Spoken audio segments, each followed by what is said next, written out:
মিরপুর সেনানিবাসে বাংলাদেশে রোহিঙ্গাদের প্রত্যাবাসন, আঞ্চলিক নিরাপত্তার ওপর কৌশলগত প্রভাব এবং সামনের পথ বিষয়ক সেমিনারের আয়োজন করে সশস্ত্র বাহিনী, এএফটি ও Bangladesh University of Professionals BUP.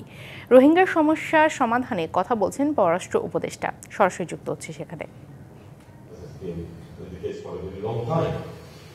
So, you have the military regime, you have the Arakan army, which is a reality.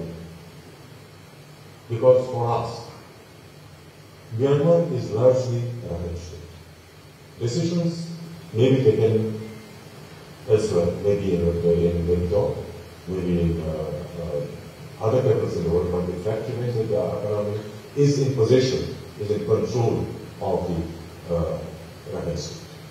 So they are the party to recall it. In any future dispensation, it's my opinion again, I'm not free to disagree with it.